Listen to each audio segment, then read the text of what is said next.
Okie dokie, guys. Man, first off, before we get into everything this morning, I'm sure those of y'all that have followed me on Facebook and Instagram saw how we thought things were going to be terribly in the crapper, the proverbial crapper. The uh, the squirrels ended up eating up some of the line down here on the road, and we had a short and it ended up blowing, and I kept smelling plastic burning. I knew something was wrong, and it absolutely just could not find where it went wrong. So finally, one day we went out after we got the electrician here and all that, found the smoldering remnants of a surge protector. And needless to say, a bolt of lightning or whatever or power just went straight through there, burnt that. Luckily, it absorbed all of that, almost caught the carpet on fire. Thank God it didn't. But the computer was untouched. We thought it had burned the computer up and the printer, but it did not. We were just ever so lucky. But so I thought I'd give you all a backstory on that because I know people were worried we were going to be down and out for a while. But the good Lord blessed us, and that's not the case. So to start the week on a high note, considering we got extremely lucky. We're joined by retired Lieutenant Colonel Gordon Cucullu.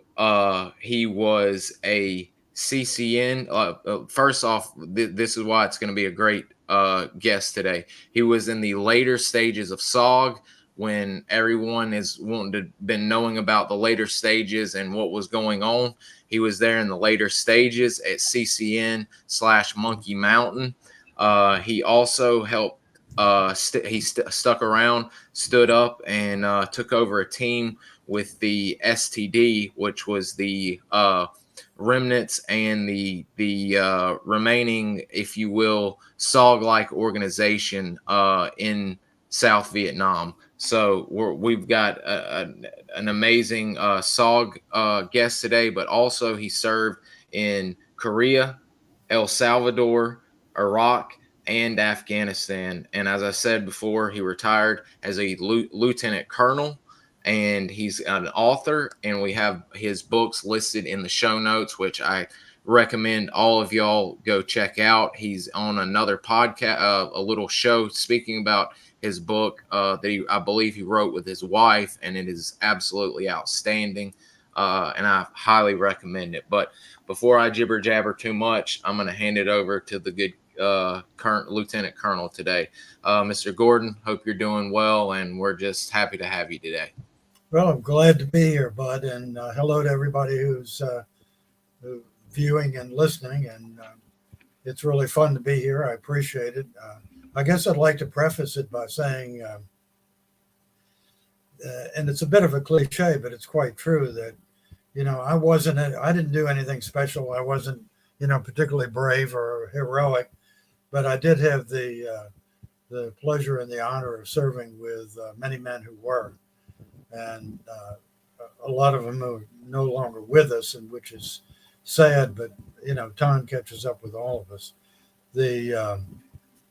I did have kind of a unique experience in that, as you said, Bud, I was in the tail end of the Studies and Observation Group period, where we shut SOG down officially and transitioned into the Special Mission Service Advisory Detachment, which was kind of a mouthful that, really basically did the same thing, the same people in the same building down in Saigon. And then, we began to shut the doors and windows in the field. And we can get into more detail on that later on if you like. Absolutely. I guess just to fill the readers or the once an author, right? Fill the viewers in on my background. I was in grad school at University of North Carolina in 1967 and turned back a 3-year draft deferred, all expense paid fellowship to enlist in the Army. And I guess that would been about April of '67. And frankly, I didn't like being where I was when there was a war going on. I came from a very strong military family. Dad, my uncles, frankly, when I grew up, every adult male I knew had been involved in World War II, and my dad was War II in Korea, and my granddad was Mexican expedition and World War One. So, and then I think we went back to the Civil War prior to that. But I went ahead and enlisted. I did basic and infantry IIT at Fort Dix in New Jersey in the middle of summer. That was fun. And then went to Benning, went to infantry OCS, graduated from there in May of '68, and was fortunate in that I had been accepted to as a volunteer into Special Forces, which they did ask those of us who were finishing up our officer candidacy to volunteer, and we could volunteer for Airborne Ranger, Language School, and Special Forces. And so I volunteered for all those and got selected for Special Forces, went to jump school, went to the SFOC at Bragg, ended up wasting too much time in Korean language at the Defense Language Institute in Monterey, which while it was, a beautiful environment, and I suppose it still is, I really was anxious to get on with things. Ended up at First Group in Okinawa at the time. And after I got there, I realized that it was very difficult to get out of First Group for a junior officer at that time.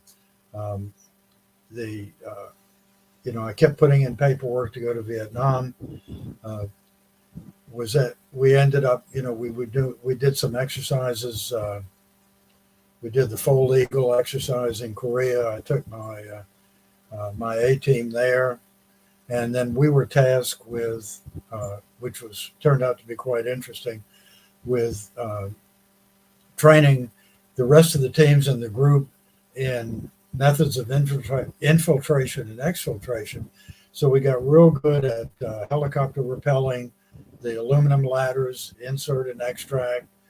We did McGuire rig, which was awful, and Stabo rigs, which were much more comfortable.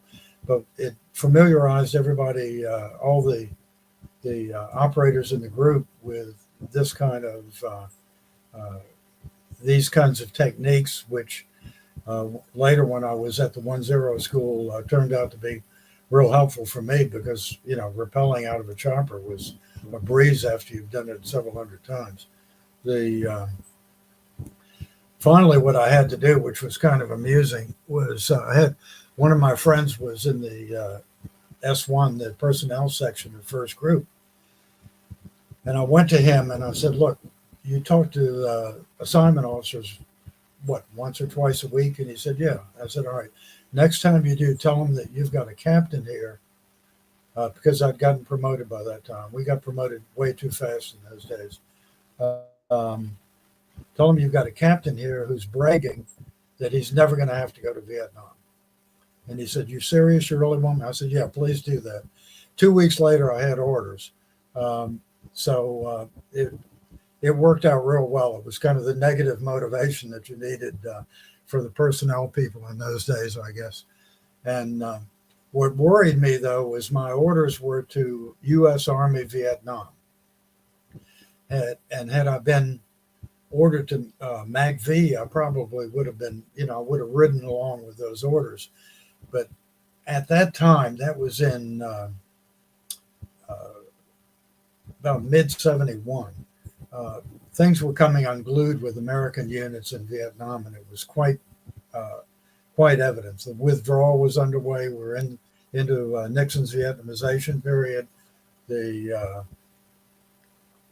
And the reputation of the American soldiers at that time was beginning to hit rock bottom. I mean, we were talking about nothing but drugs, fragging officers, insubordination, mutinies.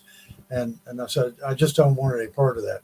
So I went to our B team Sergeant Major Patterson, and he worked through back channels to with his friends who were senior enlisted down in Saigon at SOG headquarters to get me diverted to SOG. But I still, when I went into country, I still went in on use of the orders.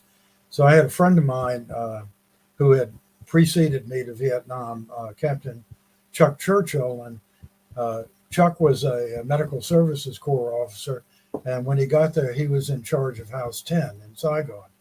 And I was able to contact Chuck, and he instructed me he said, when you get off the aircraft at Tan Son Nhut, you're going to be met by an MP, and he's going to say, those of you who are returning from R&R, go this way, and those of you who are coming in new, go that way. And he said, don't go that way, go with the returnees, pick up a phone, call this number, and I'll come pick you up at the airport. So I did. So I'm standing outside. Here comes a black Jeep with a Chinese Nung and a submachine gun in the back, and Chuck driving, with a big grin on his face. Hop in. So we left Tan Son Nhut, got to House 10, and the next day I reported over to SOG headquarters, and the SOG Sergeant Major had his son, who was also a captain, coming into Long Tan that day.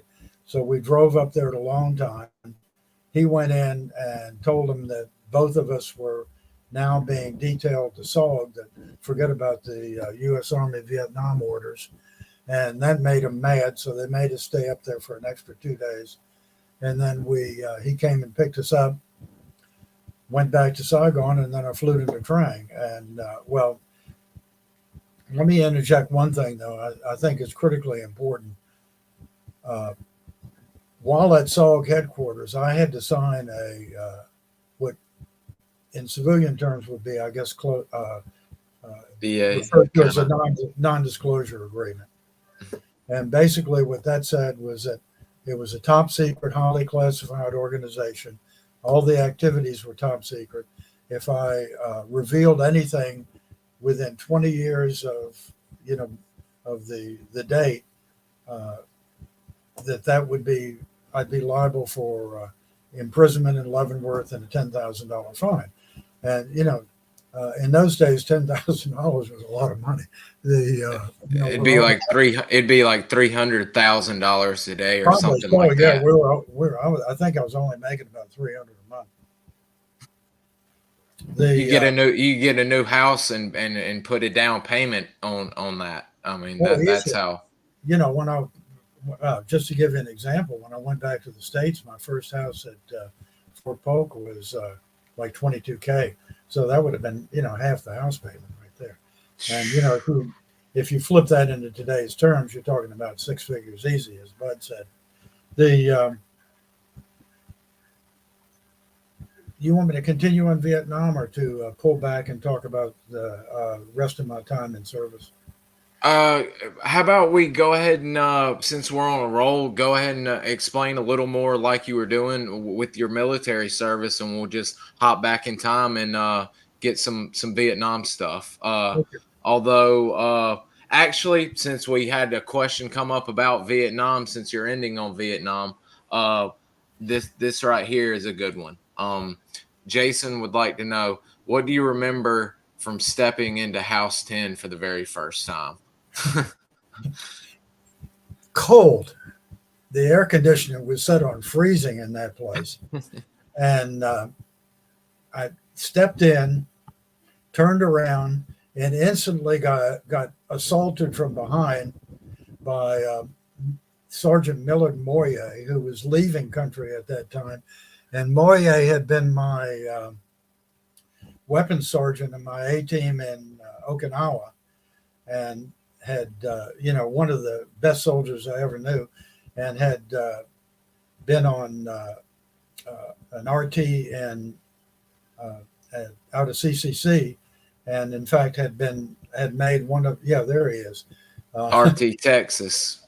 Yeah, and that smile you see on his face was pretty much plastered on there all the time. He was probably one of the most positive and best soldiers I ever had.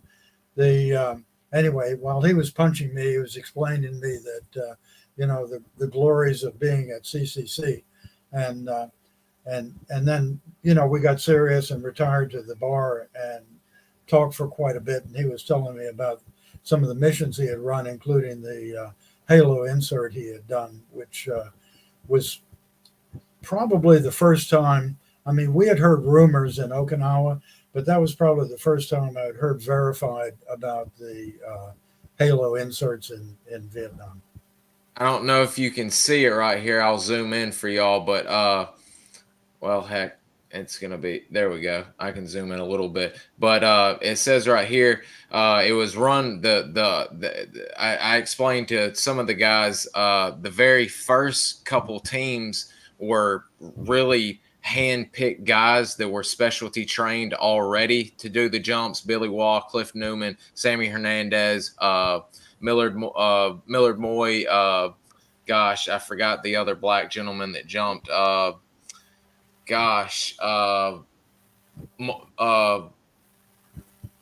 am I blanking on his name? Hang on one second. I won't forgive myself. Melvin Hill. I'm sorry. Melvin Hill. I had to get that right. But the initial teams were hand-picked, and then some of the later jumps, i.e. RT Washington, RT Florida, some of the other ones were actually teams, especially Fer-de-Lance, the Baby Son one that went bad. They were actually specialty trained and picked teams. But he and as from what I've heard, and I don't know if you heard the same, Mr. Gordon, but this was probably deemed in all of SOG history the most successful and the most intel gathering success that they had, because not only everyone came back safe, no jumpers got injured, but they literally all landed literally within 20-25 yards of one another, as opposed to everyone being on their own with the previous three. So not to mention with gosh, I'm forgetting his name, Madison Stroline going missing. So it was a big cluster of epic proportions. But nonetheless, I got us off track. Go ahead. That's right. And then, of course, Larry Manus was on the ground by himself for several days. That was the next one, was RT Manus as well. And he and I served together at Fort Polk. We were both company commanders when we stood up the 5th Mech and 1st of the 61st Infantry. Wow. So you served with Larry Manus and Millard Moy outside of SOG, or Millard in SOG? And Sergeant Moyer, when we were in Okinawa, was on my A team, and then of course we were both in SOG together very briefly because he was leaving country, and then Larry and I were company commanders. He had Alpha Company, I had Charlie Company, and 1st of the 61st at Fort Polk when we stood up the 5th Mech Division, and that would have been in mid-70s. Wow. I mean, two legendary men, without a doubt. We worked for a battalion commander who hated special forces, so that didn't neither one of us any favors in long term. Well, anyway, that's a different story. Yes, sir. Since so so for Jason, that was my introduction to House 10. I stayed there, as I said, just for a day or two, then moved up to Longtan and got processed in up there.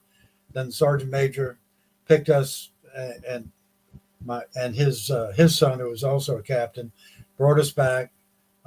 We overnighted in House 10 and then flew on the one of the Echo Mike aircraft.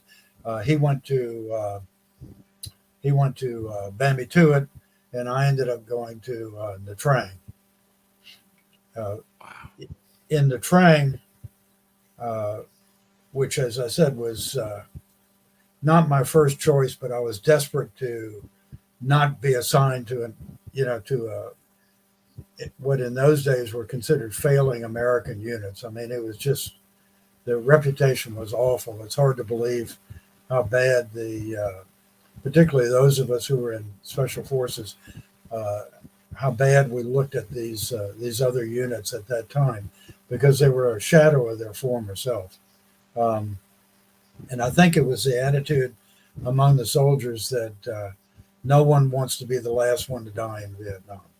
And while I can sympathize with it a little bit, that was 180 degrees away from, what we were, our ethos was, because we were still consumed with focus on the mission, focus on getting the job done, and being there, is probably going back to, to prehistoric times, being there for our fellow warriors on the firing line. You never wanted to let the guy down, who was beside you in times of stress. So I ended up going to what was called Special Mission Advisory Group, and it was run by a lieutenant colonel who's since passed away, actually not that long ago, David P. Cole. He had at one time been commander of CCN, and then taken this outfit over. And I really would just probably leave him to the side for right now. That's perfectly fine, sir. Absolutely. That's a story all in itself. But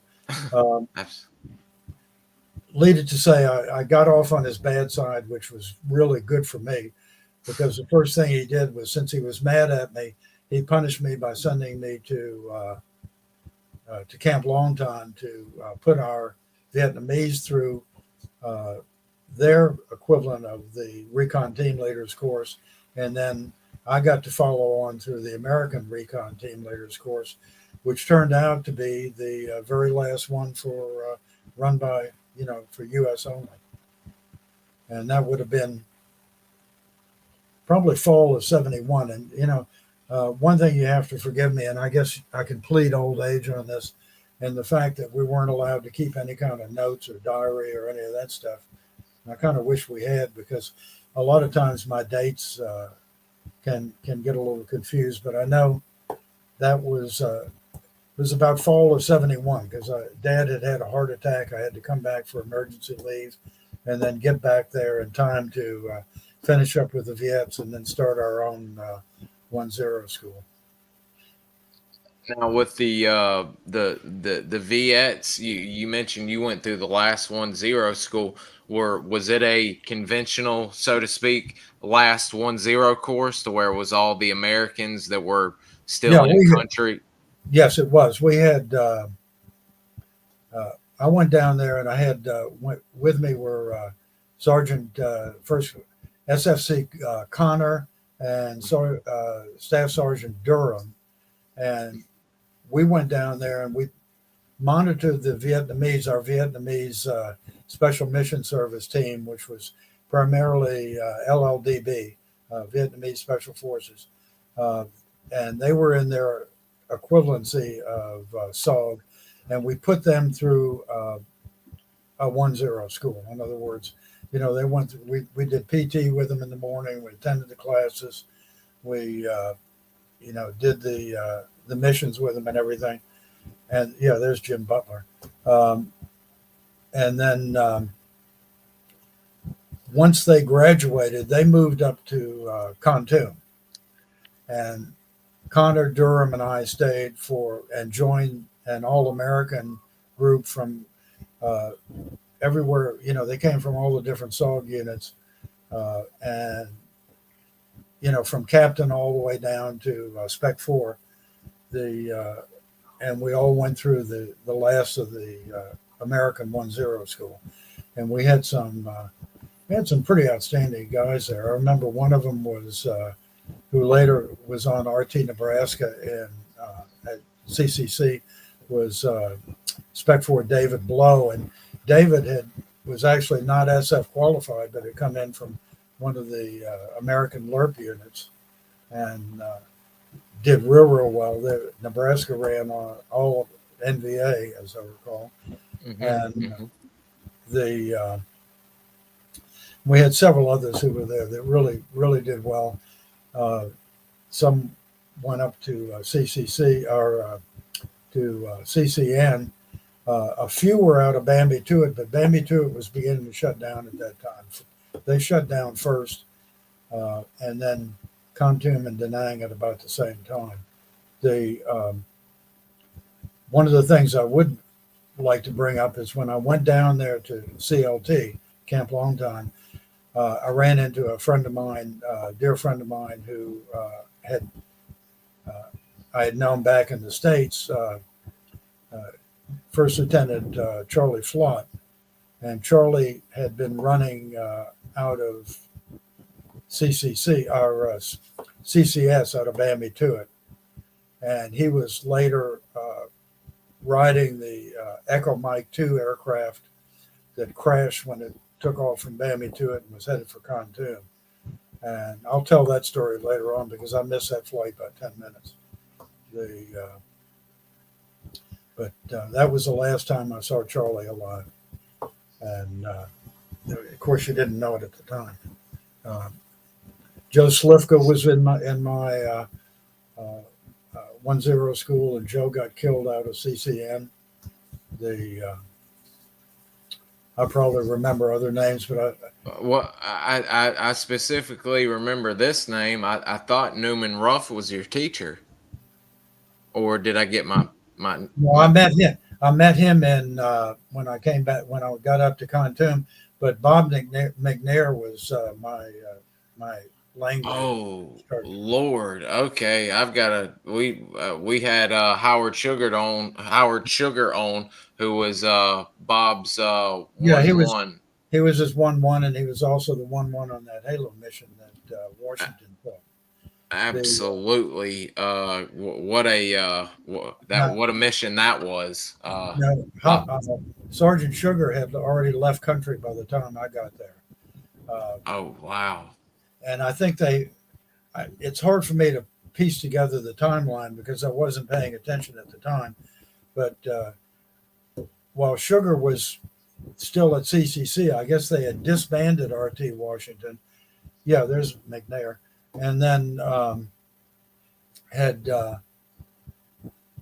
I guess McNair had reinstituted some kind of a team because he had a team and he called it RT Washington, and he was at CCC when I was there. So, how that all came about, I didn't even think to ask at the time.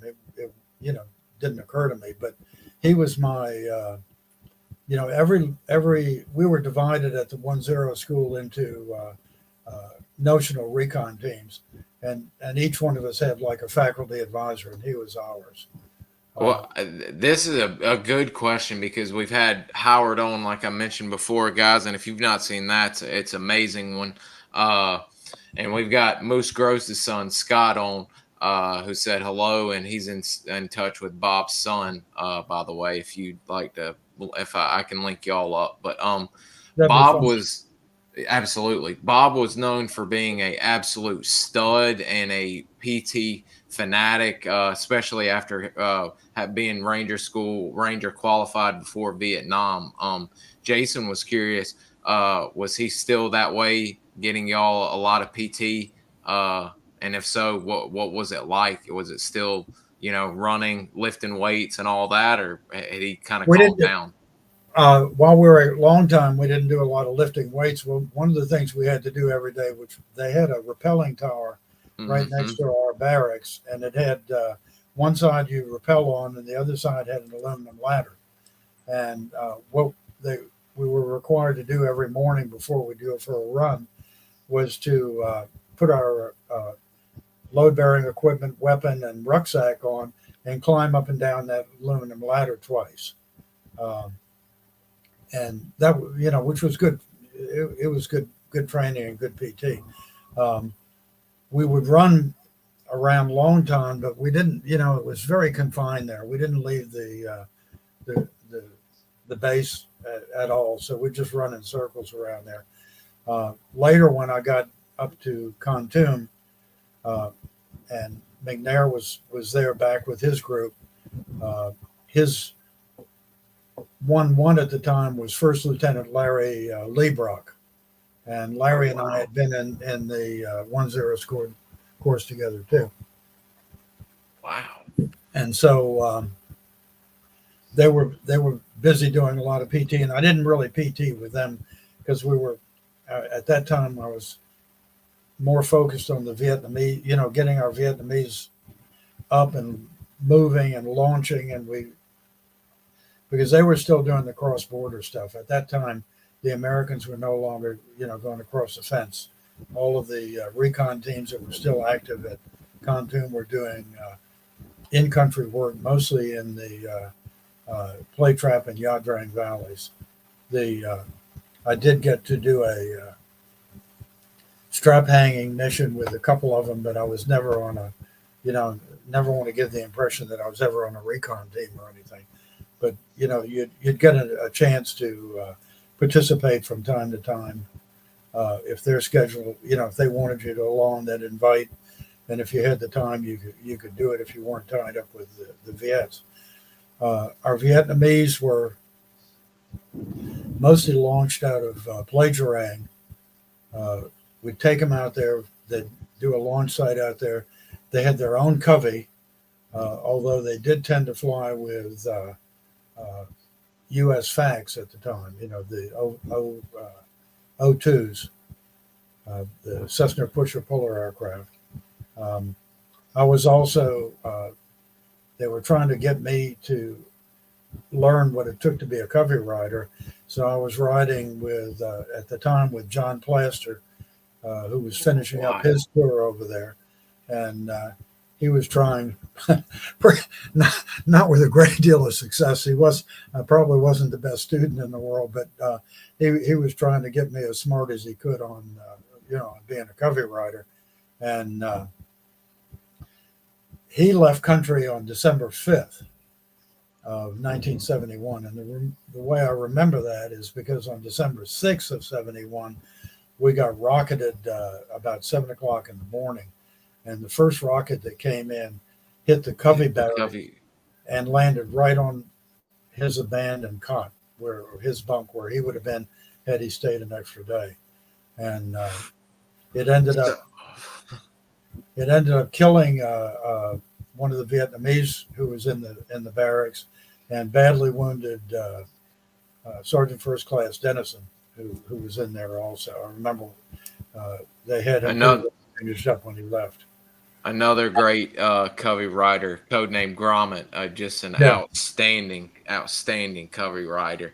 And I didn't realize you were there at Kontum that long. And then there again, another legend popping up, learning how to fly Covey from John Plaster himself. Yeah, John was pretty amazing. I mean, he's of course, it was his book that I got introduced to. I guess it was in the mid-90s when that thing came out, because I was thinking we were still in the, super classified period. And then all of a sudden somebody handed me that book and said, "Oh, have you ever heard of this outfit?" And I, just about fell out of my chair. And he had more hair at the time, by the way. And mine was black, so it... There he is back in the day with Glenn Umora. Glenn Umora, yeah. He's a master.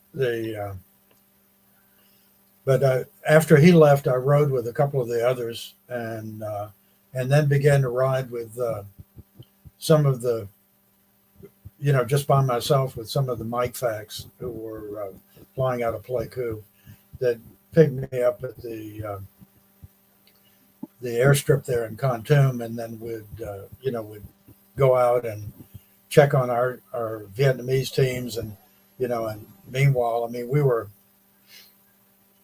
not officially looking at the U.S. teams in country, but he'd fly over and would check on them just to just to let them know that we were there.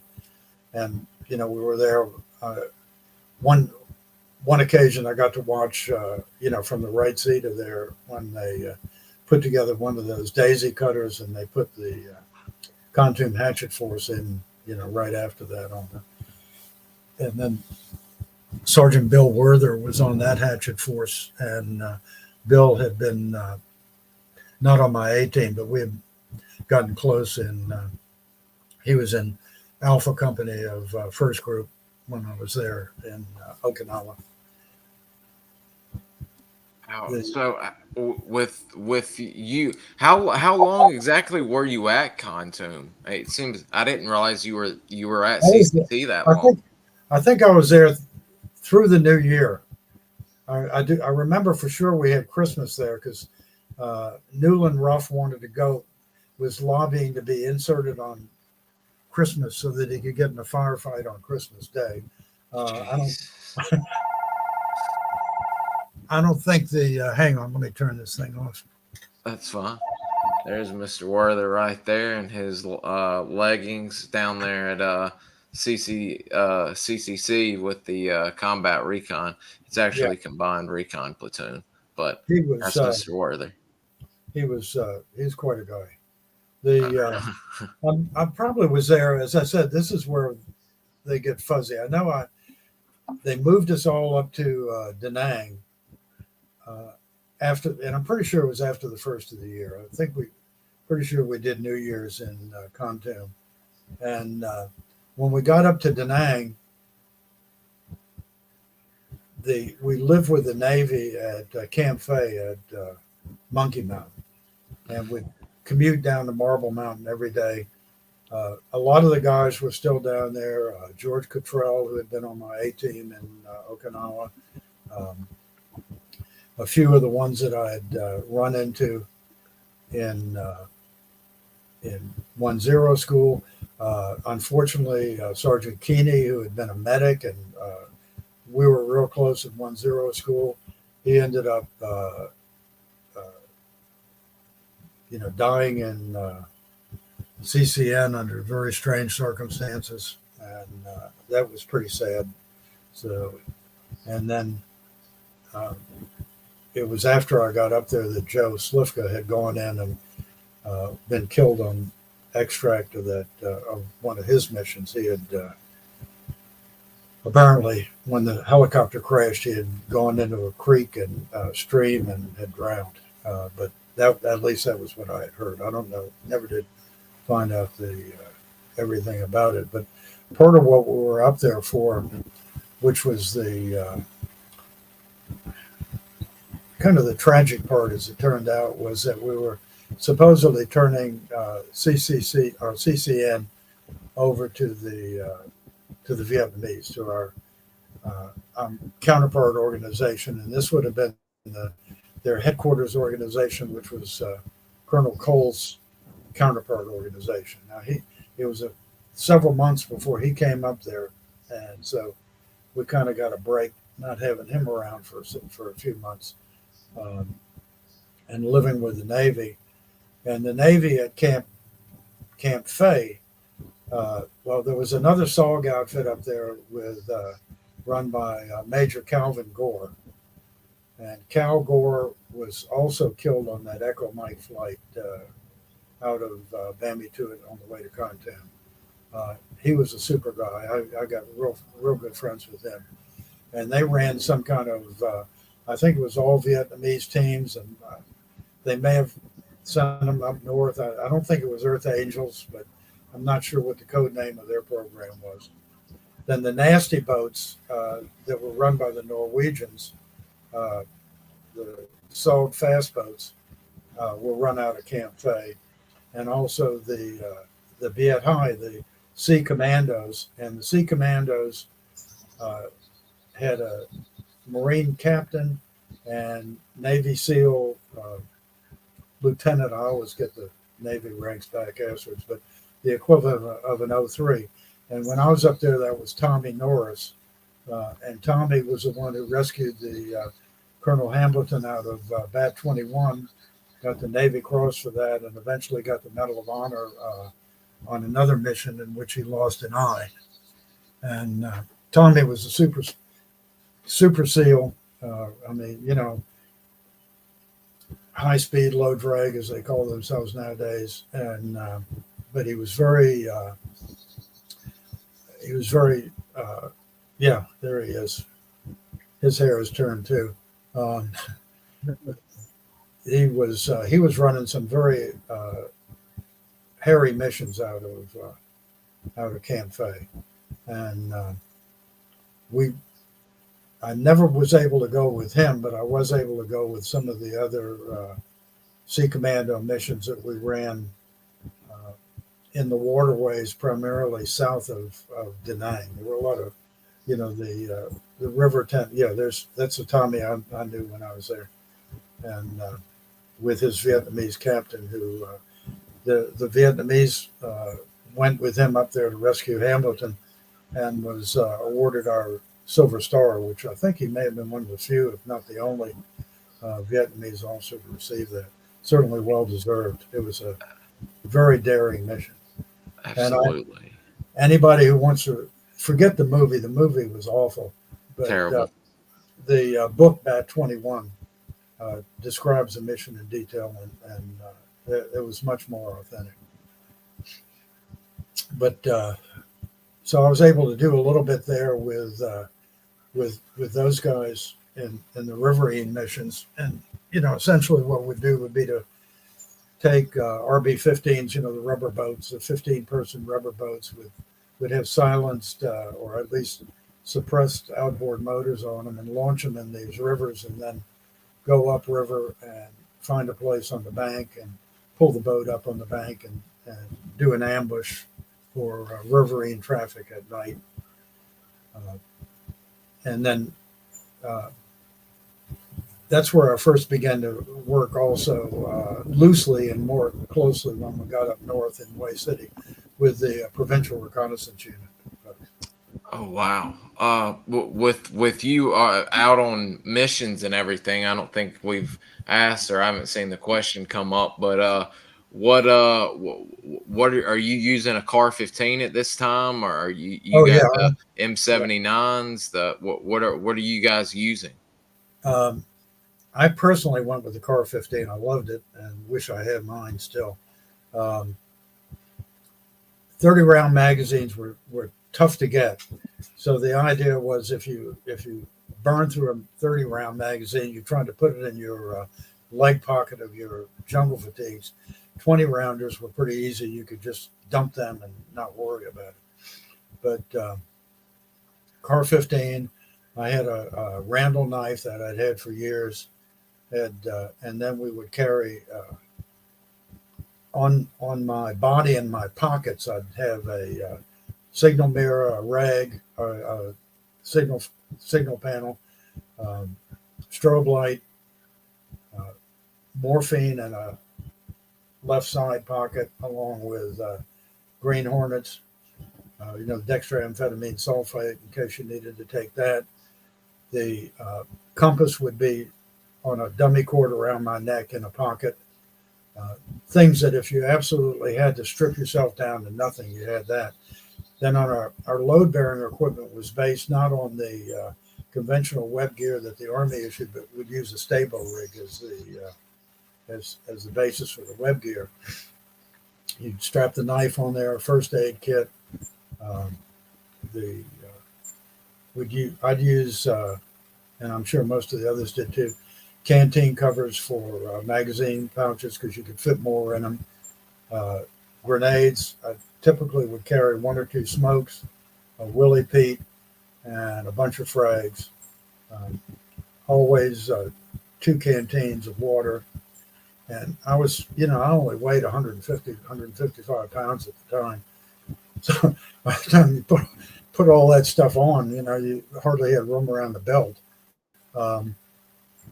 Unlike a lot of them like Schreiber and all carried pistols, I always felt like if I needed a pistol, it was probably too late. And rather than carry the weight of the pistol, I try to carry extra magazines. And then in the rucksack would have, boxed ammo, maybe a claymore with a time fuse attached, possibly C4 if we felt like we were going to have a need for that. I'd have a sleeping sweater. They provided these green nylon pullovers at the time, which because it tended to get cold up there at night in the highlands, and also in Danang at certain times of the year, I just froze my butt. In the rainy season, it was terrible. You wanted something if you could, retain the heat a little bit, and that did.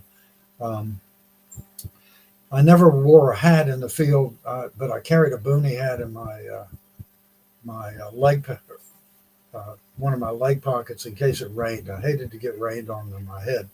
Instead, I'd use a cravat as a sweatband or what would you call it, like a headscarf.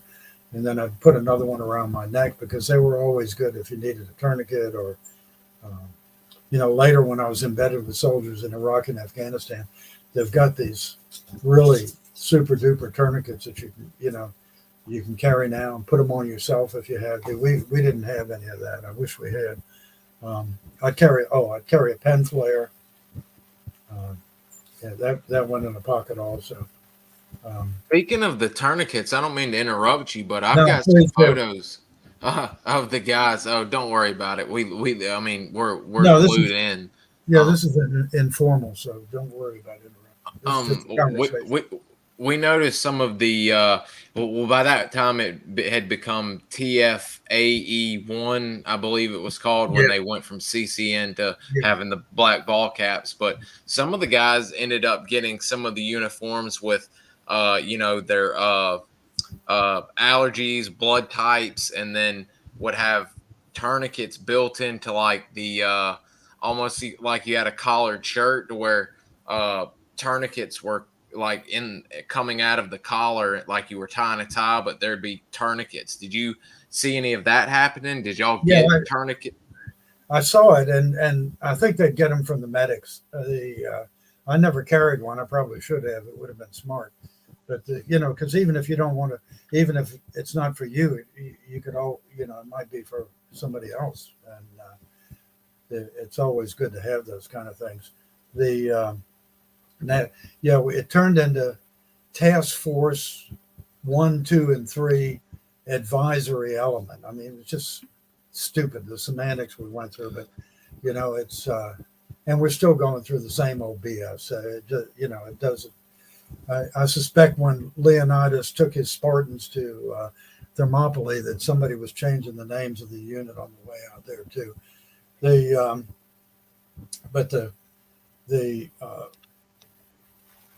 Everybody had the nice thing I liked about Special Forces in general and SOG in particular was that you tailored everything for yourself, and you worked with your team. In other words, when the team went in, everybody standardized for the most part where they had everything. So you knew if you needed to get a morphine, that where your fellow American had the morphine. You knew where extra batteries. We always carried batteries for the PRC-25. And an emergency radio. We had ERC-10 radios, which were set to they were radios that Air Force pilots used, and that you could activate it, and it would do a beeper on the radio frequency called GUARD, which is every aircraft in the air monitors. And then when when someone heard the beeper, they'd say, "Beeper, come up, voice." Then you could flip it, and you could talk to whoever it was in case you lost your other means of communication. And commo was always an issue, even in country. We just didn't have that kind of range with an FM radio. Although sometimes it'd be goofy. I remember I was DZSO in Drop Zone Safety Officer at Yomitan Drop Zone in Okinawa one night, and called over to Kadena Air Force to see if the C-130 had left yet. And suddenly I'm talking to an Australian in the middle of an ambush in 3 Corps in Vietnam. weird the way radio waves will bounce off the atmosphere, particularly at night. So in that case, Wow. we yeah, in that case we had to switch to the alternate push to get it done. I didn't want to interfere with him while he was, trying to do his business down there. The so I guess, we got to. I was in Danang for quite a while through the rainy season. We were launching our people out of there, and the CCN or TF-1AE was really winding down very rapidly. A lot of the guys, some of them went to down to Vung Tau to be part of the FANK program, which was training Cambodians and the trained Cambodian battalions, and then to go in to fight the Khmer Rouge, and that was part of when Lon Nol was premier there. A lot of the guys just dear us. They went either to Oki or back to Bragg. Maybe some of them were 10th group guys, might have gone back to Germany, or 8th group. At that time, 8th group was out of Panama, and we had quite a few of those because a lot of the Bay of Pigs guys were in special forces and were either in the Mike Force or in SOG at one time or another. The now Alpha Company or Okinawa first group was primarily made up at that time. We were really heavy on Hawaiian enlisted and senior enlisted and Guamanians and Filipinos. So they were, kind of it was sort of like the glue would come together. If you were specialized in Asia, you'd attract the guys who were mostly in Asia. If you, the Hispanic guys would be mostly down in Panama, that kind of thing. And it made a lot of sense because of language and the ability to blend in with the population. Go ahead. I didn't mean to interrupt you. No, please do. I was gonna see before considering you've got two pretty historic sites that you came into combat in. Could you speak a little bit about what you guys were up against in this time period when y'all are tasked to go to help out at Hue City, and I believe was it Chulai or? Yeah, it was Chulai. Hue City was when the fecal matter hit the rapidly rotating blades, and the NVA launched their Easter offensive in 1972. It would have been probably late March, early April, and they came loaded for bear. This was, the myth is that, the black pajamas and rubber sandals. Well, that was out the window. These guys were conventional units. They had North Vietnamese armored division had come south across the demilitarized zone, parallel to the coast, headed for Quang Tri and trying to get to Hue. They had one and maybe two NVA infantry divisions had come out of the Ashau and were rolling down the Ashau trying to get to Hue from the northwest. And that was sort of a reprise of Tet 68, where they had, they had all the infighting then. In the highlands, another infantry division had come down there and had really broken up the Arvin 23rd Division, which later, I'll fast forward for a second. Later on, I was tasked to go up there, and we were trying to train them up again, the replacements, because the division had been decimated.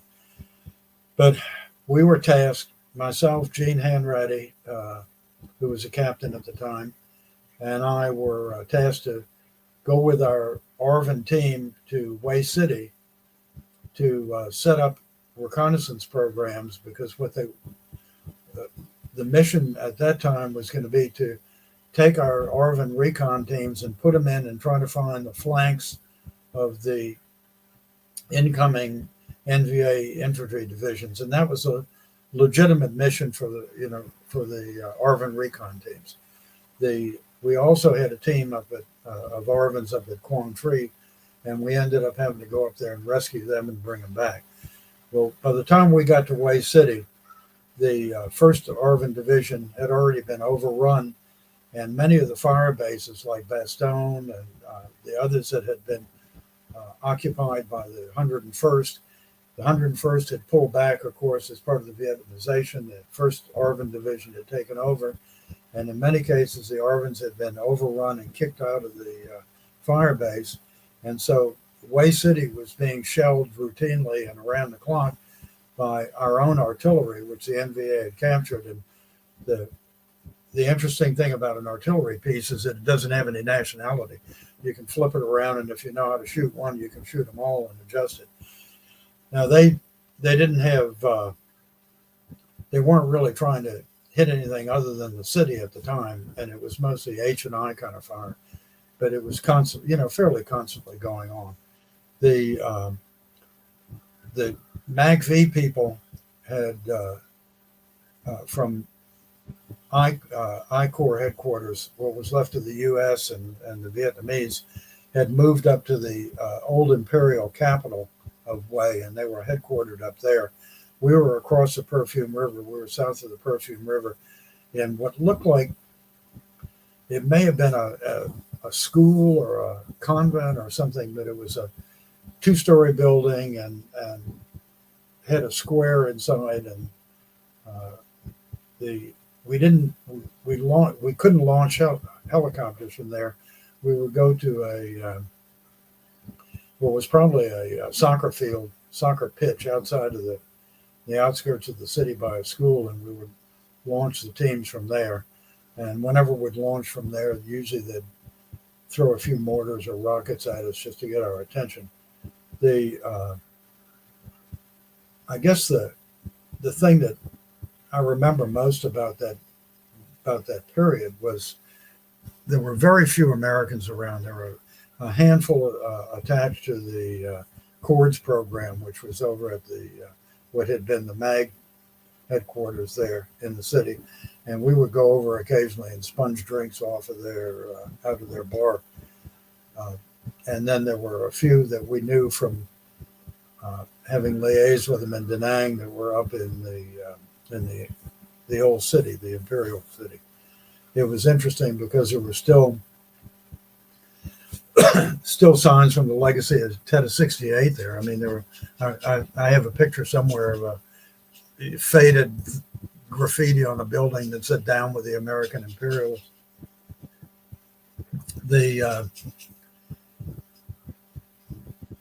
But we were tasked one night.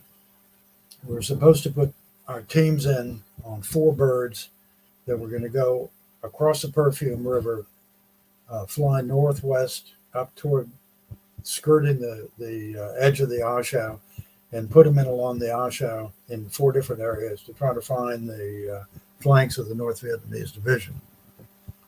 We had everybody ready to go. I mean, faces painted, gear on, locked and loaded, ready to mount the birds. And literally at the 11th hour, at 1700 or so, we got a call on the radio that said, "You've been scrubbed from the mission.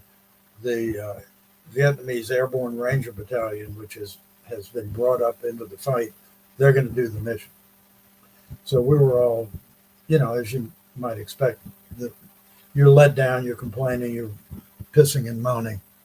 We found out the next day when those 4 birds loaded with the Vietnamese Airborne Rangers, when they crossed the Perfume River for the first time in the war, the shoulder-fired Russian SA-7 missiles were fired and knocked down all 4 of those birds that night. Boom, boom, boom, boom. And a night or two later, a Spectre gunship out over the Ashau was shot down by a Spectre missile. And then, Gene was in a chopper a few days after that. We were putting more Vietnamese in. and they were flying nap of the earth, and a missile came from a hilltop over to his left and crossed in between the two birds. He was a number 2 bird, crossed in between the two birds, and so they were. The price of poker had gone up in I Corps. Let me just say that. We had managed to get our team out of Quang Tri. We flew up there on 2 Vietnamese birds, landed, and we were actually beyond the front line, and we were under the North Vietnamese artillery. Our guys were ready to E&E because they were panicked that they were going to get, overrun, which could have well happened. The Vietnamese were holding the line. They had the Arvin Marine Corps along the coast and to the east of Route 1, and then the Arvin Airborne Division to the west of Route 1, and they were holding the line there, and they throw these airborne ranger battalions in against the tanks. And we still had U.S. Naval and Air Force air power and Cobra gunships that were thrown against them because they had PT-76s. They had their version of armored personnel carriers, all of this kind of stuff. But they didn't fight them right. They didn't put the infantry and the armor together at the same time. They'd send the tanks, would kill the tanks. They'd send the infantry, would kill the infantry, then, repeat, wash, repeat. And it turned out that every time you'd see a dead North Vietnamese tank, a Soviet vintage tank, you'd also see a dead airborne ranger with an expended law on his shoulder. There's a lot of talk about how the South Vietnamese wouldn't fight and this, that, and the other thing, and it's true that there was a lot of corruption and some of the units weren't worth a damn. First Division, for example, fell apart like wet paper bag, but others, the Marines, the Airborne Rangers, these guys were tough and dedicated and fully capable of taking on their NVA counterparts. Absolutely, I've heard numerous tales of not only certain units, like you said, being just absolutely terrible, but other men speaking highly of particular LLDB groups or CIDG groups that they worked with, and saying they were some of the bravest men that they ever came in contact with. Yeah, so, look, you look no further than the Mike Force or our Yards and Nungs and Viets on the Recon teams. There were some.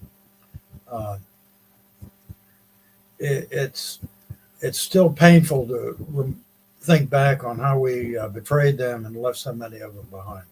And I'm pretty sure that most of the people of my generation who served in that capacity, a similar capacity, have the same kind of emotions over that. And we still, I still feel guilty about it. I remember by 75, I was back in the States at Fort Polk, watching on the black and white TV as those choppers were being pushed off the aircraft carrier, and probably the most wrenching experience, one of the most wrenching experiences in my life. With since you've done a great job walking us through Vietnam, and if questions pop up, we'll go back. But can you take us to your next quote unquote adventure, your next duty station? What's next in line for? I believe you're a captain at this time, or have you been promoted yet? No. That's a funny story too. I had tried to extend, and they were turning down all the extensions, and we were down to about 25,000 Americans in country. And remember, we were at 500,000 at one point, just a couple of years before. So you really had this, kind of like an echo chamber effect. Well, I wanted to stay, so I ended up worked with my medic. I'll make it as short as possible, but we phoned up an illness to get me supposedly admitted to the 95th Evacuation Hospital in Danang. Then I was put on leave from the evac hospital. And of course, the colonel there thought he had a good war story, that he was involved in some black ops. And basically all it was I ran back up to the, hitched a ride up to the, to Pleiku, and stayed with Butch Roper's outfit up there, which was part of SOG, and eventually moved to the Kampanam in Thailand and became the Joint Casualty Recovery outfit. And I stayed with them, even though I didn't have orders and they didn't know where I was, as long as I could. And then one morning he came in and he said, "Gordon, you've got orders here, right?" And I said, "Well, gee." And he said, "Well, Saigon's gone crazy. Get down there." So I got down to Saigon, and they said, do not leave Camp Alpha. Come over to headquarters. I came over to headquarters, got debriefed, got to Camp Alpha, and got on a C-5 and flew to Okinawa.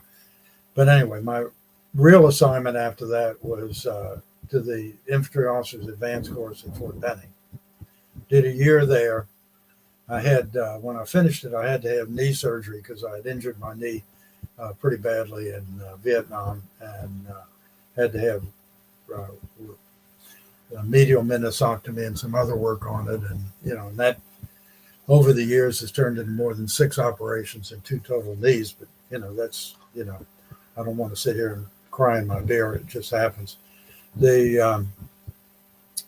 From there, I got assigned to Fort Polk, which was not anywhere near on my wish list. But subsequently, I found out, this is actually not that long ago, that General Depew had taken over TRADOC at the time, Training and Doctrine Command. And he was mad because TRADOC was getting all the, he felt like they were getting all the leftovers. They weren't getting any of the officers who were coming out of the advanced course or any of the CNGS for the field grade officers. So we got drafted to be his guinea pigs at Fort Polk. Several of us went there. Some went to Leonard Wood. And I ended up with an infantry AIT company there for a year and a half. And then we stood up the 5th Mechanized Infantry Division, which was truly a cursed outfit. And I had a company there for a year. And then at that time, everything was frozen. We had started with the reductions in force while I was at the advanced course, and it was really criminal the way they were treating these officers. These guys would come in the morning, and there'd be a piece of paper in their chair that would say, you've been selected for reduction in force. And I looked in the mirror and I said, why me? Because I was in SF. I had, didn't have the career track that they said you're supposed to have in the, in the conventional Army. Never had platoon leader time, never had conventional Army time up until then. And I had become a regular Army officer, though, I'd gone before a board to do that while I was in language school. Maybe that helped. I don't know. But a lot of guys that I felt like had better credentials than me were laid off. And rank froze. So for 12 years, I was a captain. My kids thought my first name was Captain. They were stunned when I actually got promoted years later to Major. They thought, well, what happened to your name? We thought that was you. So if you're going to get frozen at Captain, it's not really the best place to get frozen. Had I gone on active duty probably a year or so earlier, I might have been able to squeeze Major out of it, which then there's no really shit assignments you can get as a major. They send you to schools and things like that to keep you busy. In any event, though, while I was at Fort Polk, they opened up, they said, everybody's got to have 2 specialties. And of course, I was an infantry officer because at that time in the mid-70s, Special Forces as a basic branch was not an option. That didn't occur until the 80s when I was at the Pentagon. So I decided to become a foreign area officer and entered that program, went to the 6-month training at Fort Bragg, which was, one of the best schools I'd attended. Went back to language school in Korean for a refresher, and then ended up in Korea. And I was supposed to have a really plum assignment in the embassy for a year. And instead, the defense attaché had wrangled to get me assigned as the first American student at the ROK Army equivalent, Korean Army equivalent of the Command and Staff Conference. So I was down there for 13 months, 8 hours a day in, machine gun speed Korean from the podium. And, it was painful to say the least, because it wasn't until we got to the end of the course where we began to do map work, the kind of tactics and strategy you do on a map, that I could really begin to get into what we were doing, because it's a difficult language for foreigners. And anyway, did a year there, went back up to Seoul from there, and in Seoul got assigned to the special ops officer at the Combined Forces Command, which was kind of like this sort of strange, orphan organization that had been put together when Jimmy Carter had threatened to withdraw all the American soldiers from Korea in the early 70s. And it was designed to try to keep American control in case of war. And so I served there for a year, and then was assigned over to the Joint Military Advisory Group for Korea, JSMAD-K. Spent 2 years there, and out of that, had a by name request to come to work for the Defense Security Assistance Agency in the Pentagon, and got there fully expecting to work on something East Asian, if not Korean, and found out when I walked in, there was an elderly civilian guy there. And he said, "What are you doing?" And I said, "Well, I'm organization." And he said, "Great, I'm retiring." And he was running Central America. So they said, "Okay, you're going to run Central America." I said, "I don't know anything about Central America." They said, "We don't care. You're going to do it anyway." And, all my language, all my training, everything had been for East Asia. So I immediately ran to the basement where they have the maps, got a map of Central America, found out that El Salvador did not have a contiguous border with Nicaragua, that they used to bring the weapons over through the Gulf of Fonseca, and trying to get as smart as I could as fast as I could. At that time, we were already stuck with the personnel limit in Salvador. And, it's 55, 56, I can't remember the exact number, but so we had to constantly fool around with that. And, 55, bring guys in, take guys out before their mission was done. It was totally stupid. And what happened there, few people realized it, but it was right before I got there. And the boss of the organization at the time was Army Lieutenant General Ernie Graves. And Graves had been testifying before the House Subcommittee on Central American Relations, and it was headed by a representative from Massachusetts, Barnes. I don't remember his first name, and he was a Democrat, of course, because you had they had control of the House,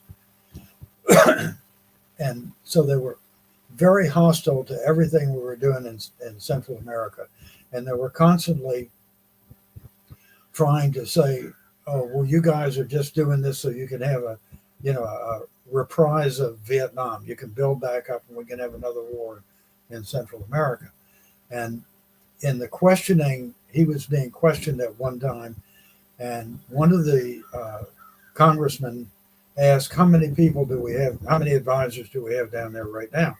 And he said, 55. And he said, "Do you think that's going to be enough to do it?" And he said, "Well, probably." Well, suddenly that became, like the Ten Commandments engraved in stone, and that's what we had to live with.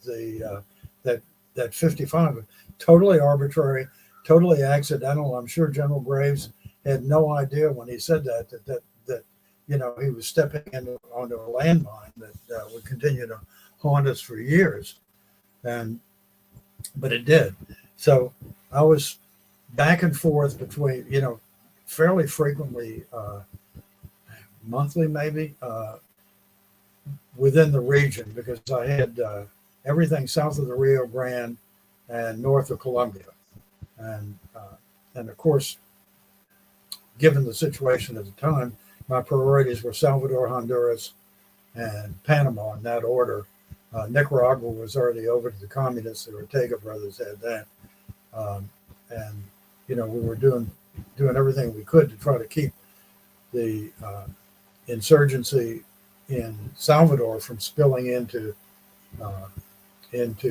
Honduras and Guatemala, which was on their radar. It was kind of the people foo-foo the domino theory that General Eisenhower had promulgated when he was talking about Southeast Asia years before. But it's true. They knock down one domino, and then it gives them the base of operations to move into another. So from Nicaragua, they could move into Salvador and threaten Honduras, and then move their way up the isthmus, and then move down to Costa Rica, which didn't even have an army. They just had a civil guard, a police force, basically, and into Panama. And at that time, Carter hadn't given away the canal yet, so, or I guess he had, but but we still had a presence at Fort Gulick. So I was spending a lot of time in Salvador and a lot of time in Honduras, trying to make these things work. And then, of course, the 8th Special Forces, which included a lot of former SOG guys, was sending their MTTs, mobile training teams, and individual trainers into Salvador. We took one battalion, the Beoso battalion, and trained it at Bragg, but it was brutally expensive and took almost all of their foreign military sales credits to get that training done, and caused a lot of controversy with the left, who were protesting and all that kind of stuff at Bragg. So we were trying to train them in country, but when you try to train them in country, what would happen would be there'd be a brush fire would erupt somewhere else in Salvador, and they'd pull this unit out of training, not trained up for the mission, throw them into the fight, and they'd lose a lot of guys. So one of the things we came up with was to formulate what we ended up calling the RMTC, the Regional Military Training Center, and that was going to be south of San Pedro Sulu in Honduras, on the coast, on the Caribbean coast over there, and it was going to be set up by Army Special Forces out of 8th Group, and we were going to bring a battalion out of Salvador over to there, train them over there so that we could complete the training and then move them back in country, and it would be cheaper, and it would get them out of the availability to be thrown in as a fire brigade at the last minute somewhere, with only half-baked training. And I was able to put that whole scheme together and implement it, and was quite proud of that. That worked real well. And we had to, we didn't break any rules at that time, but we did arm wrestle a few to the ground.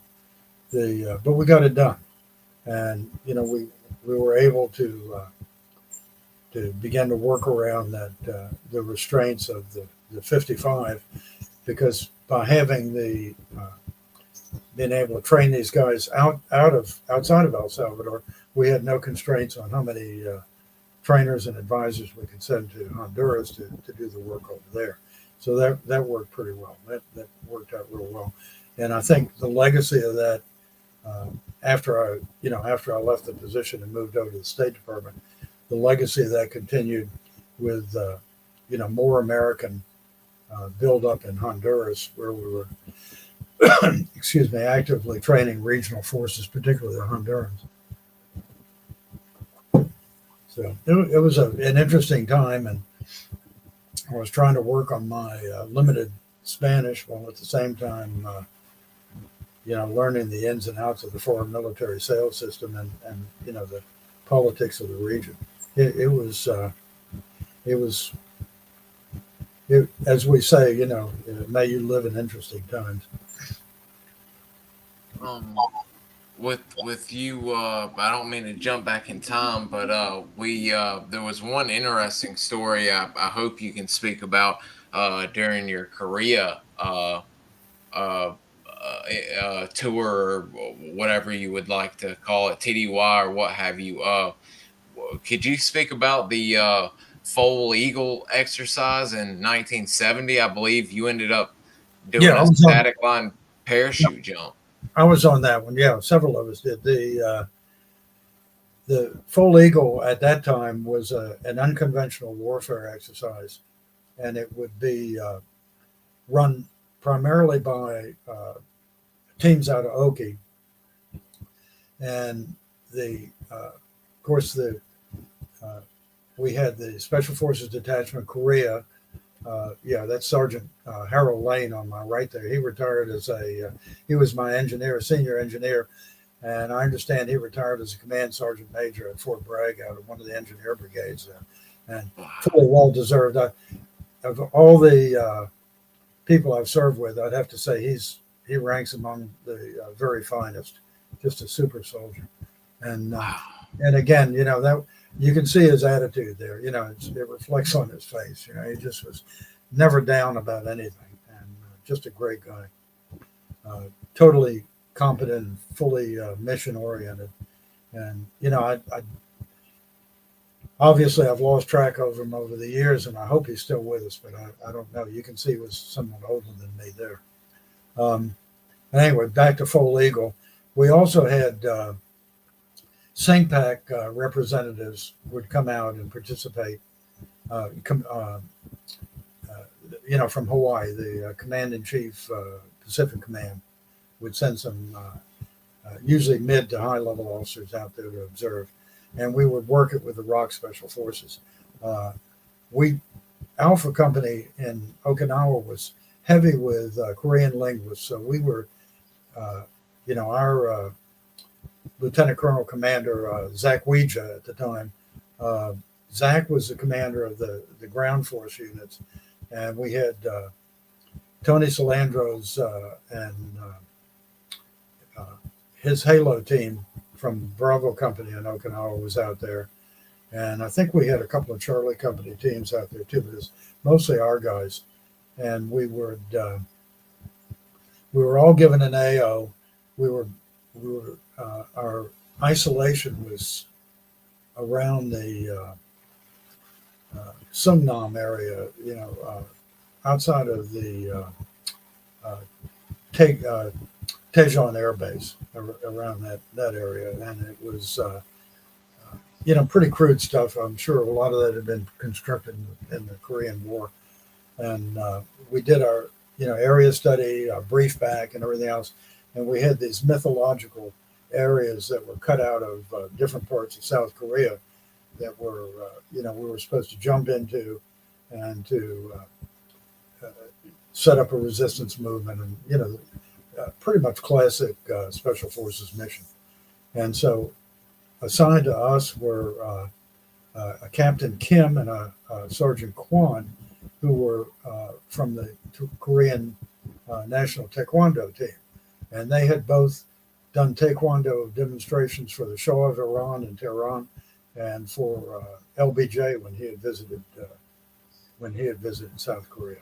So they were really quite adept, and they had the black beret of the Korean Special Forces. And in fact, somewhere around here, I've got Captain Kim's beret because he gave it to me at the end of the exercise, which I prize. We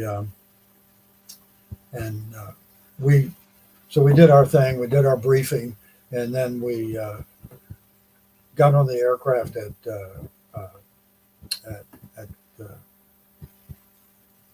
Ulsan Air Base, Osan Air Base, yeah. And Sergeant Kwon was funny because he probably didn't weigh more than 98 pounds soaking wet with his parachute on. And of course, we had all distributed the team equipment to everybody. And being Korean, Captain Kim had taken his portion of his team equipment and told Sergeant Kwon he was going to carry it. because the officers didn't do that. And so poor Sergeant Kwon was laden down with, God knows how much weight. So he came to me and in his broken Korean and my broken Korean conveyed to me that he was worried that he would not be able physically to jump out of the aircraft when the time came because he had so much weight on. Would I please throw him out of the aircraft? So Sergeant Richard Harrell was my team sergeant. So we were both jump mastering because I'd already got my jump master qualification by that time. And so we said, all right, here's what we're going to do. We'll put Kwon in the door on my side and you come over. And then, as soon as we get over the L, we'll toss him and then you go back to your side. So here we came in and there was no moon that night. And I have to say, of all the night jumps I've made, that had to be the absolute darkest. I mean, it was pitch. So when we were coming in, our area was north of Taegu. We jumped into Kimcheon, which at that time it's probably a shopping mall now. At that time was a typical Korean village. I'm not sure they even had electricity, but they were about 25 clicks north of Taegu. We came in from the south, and it was so dark. I mean, you could see that inverted L marking the LZ from miles away. So I was able to get everybody up and got Kwon in the door, green light. We got him out, got everybody else out. And as I was coming down, you couldn't see anything. I mean, like I said, it was darkest I can remember. Even though we had the red lights on in the cabin in the fuselage in the C-130, you still didn't have much night vision. And of course, we didn't have nods and all that kind of stuff that they have today. So night vision was you kind of reach out and touch the guy. And I remember as we were coming down, I dropped my rucksack. It was on a lowering line, and I heard it thunk and got ready to land. Landed in a rice paddy and looked up, and probably not more than 10 feet away was a paddy dike and a flooded paddy on the other side. And I was so glad I didn't land in that damn thing because it was November. It was cold, and anyway, and all these Korean reservists, they had mobilized them for the drop, and they're all running around screaming, airborne, airborne, and stuffing Korean and everything. And, they ran up and they wanted to carry my airborne items, parachute and reserve. Yeah, fine, take that. Wanted to carry my rucksack. All right, you can take that. Wanted to carry the weapon. No, I'm keeping that one. Because I had visions of that suddenly disappearing into the dark.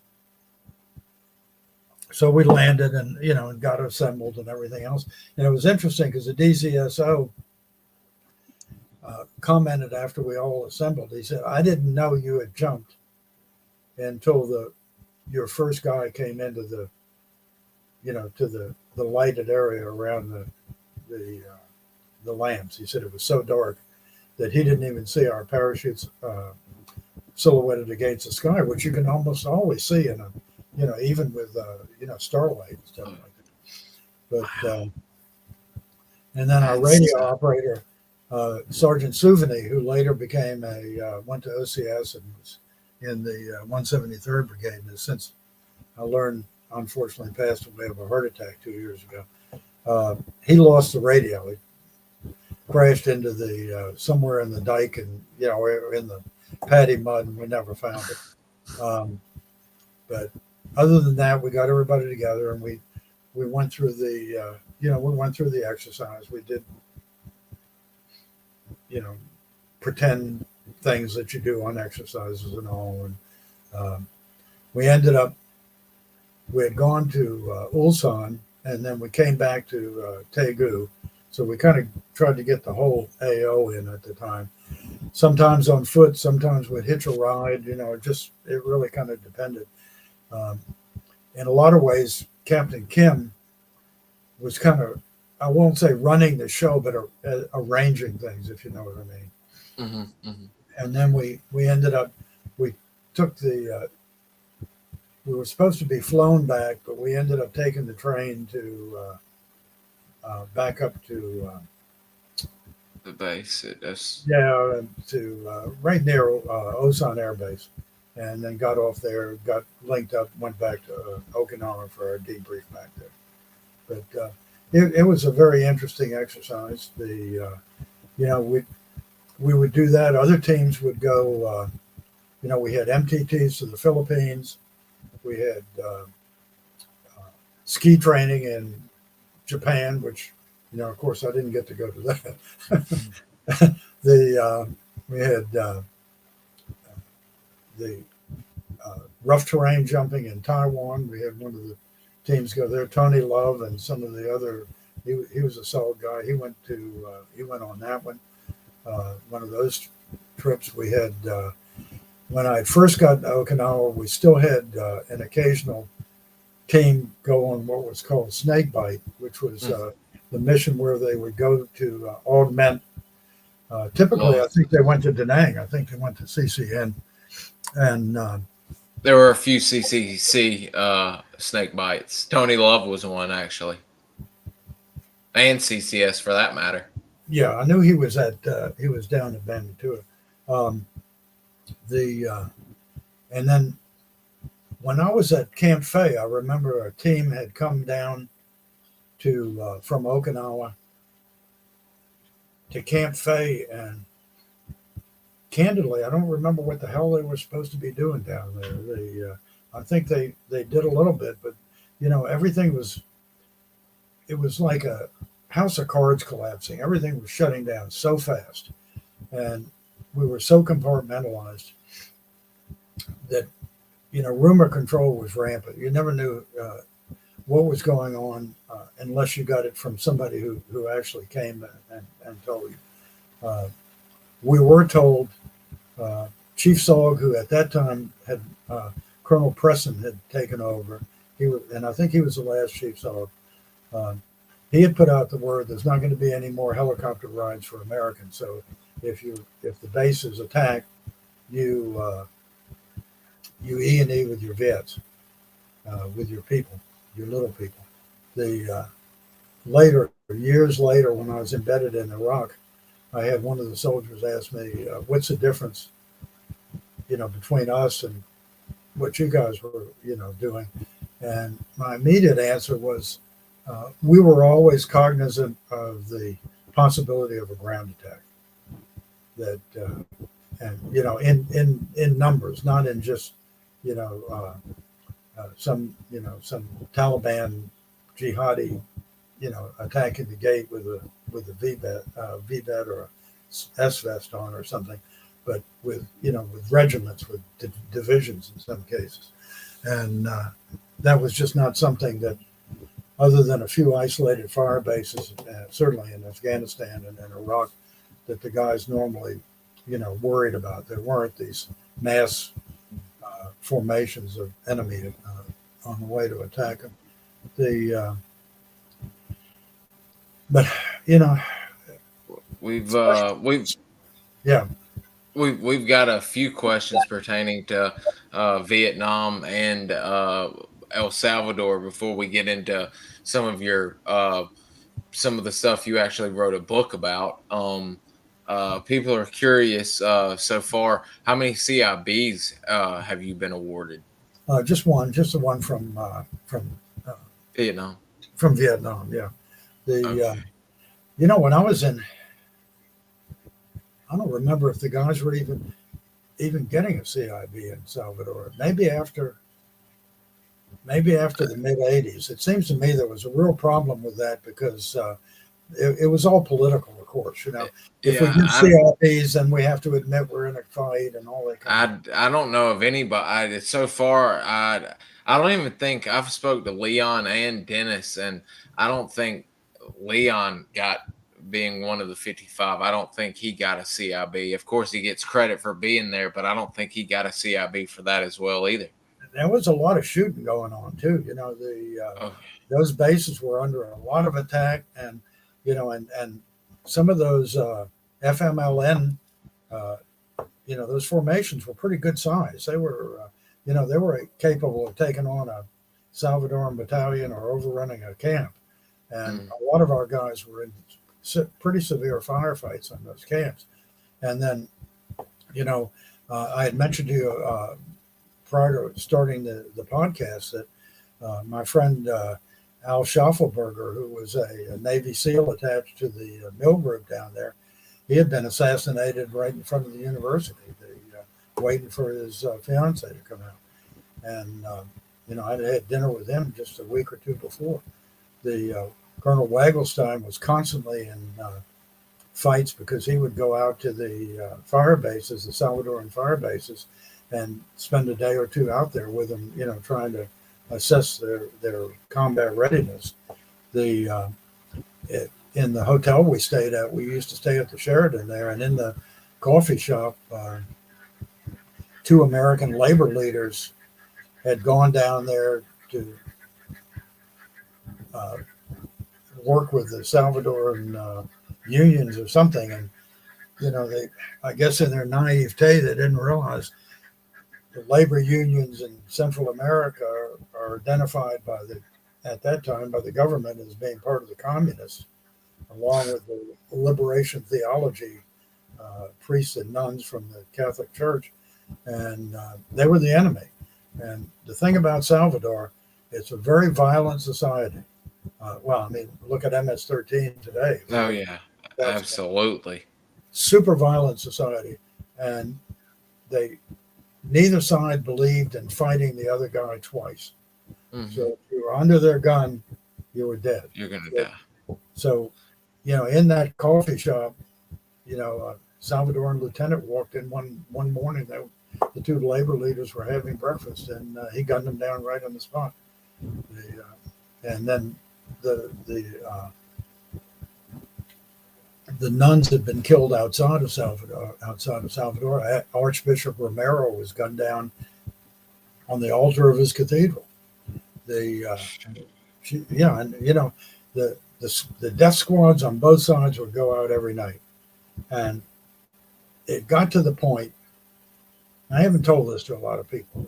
It got to the point where I was really feeling very bothered by this. I didn't want to be the guy that made the trains run on time. And I had a good friend of mine who was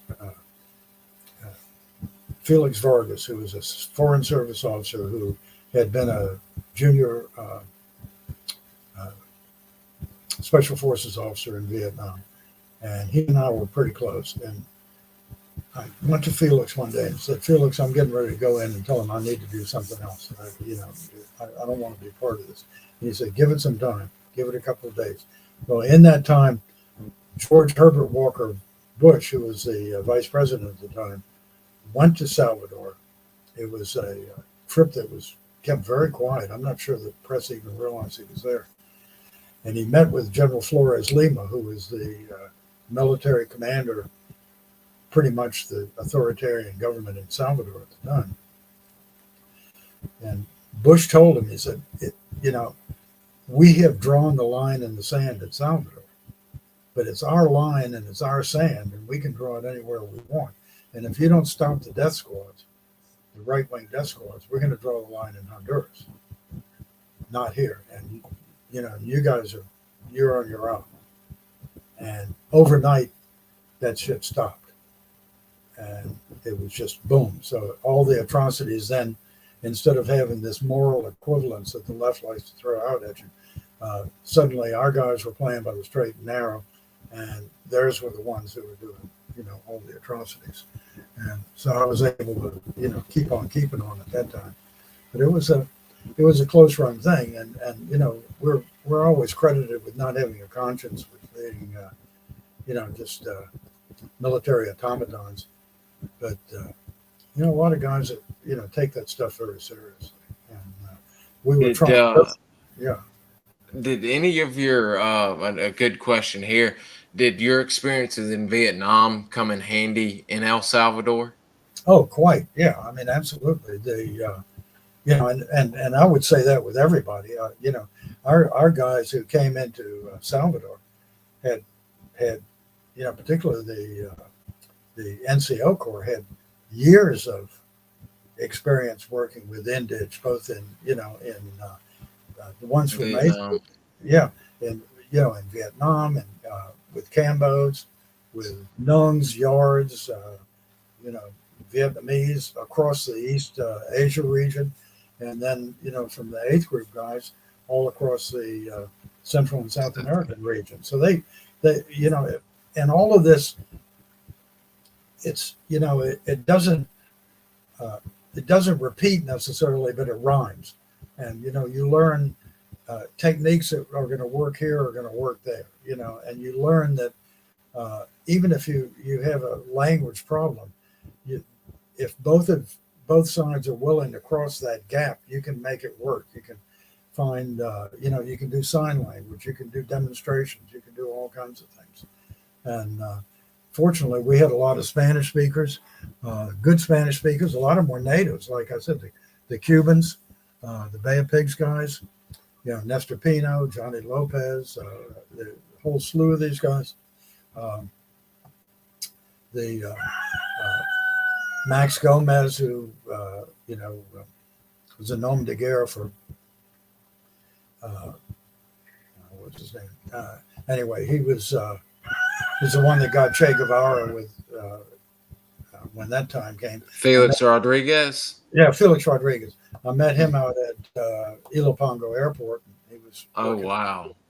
And so we had those guys. We had Puerto Ricans, because we have a lot of Puerto Ricans and Dominicans on active duty. So we had a lot of native speakers, along with Hispanic Americans who might have been second generation, but who still grew up in a Spanish-speaking household. So, in a lot of ways, we were probably more prepared on the certainly on the linguistic side for working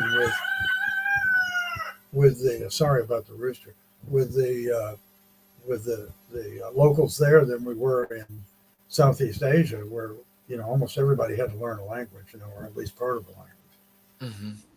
Mm-hmm. With this and it's been amazing thus far. Could you lead us into now? I mean, this is about to be your third and fourth areas of combat, but can you take us into your work with the MPs in Iraq and dealing with the modern day terrorist issue? Sure, I'd be happy to. Can't shut that guy up. It's fine. I guess because of my background, I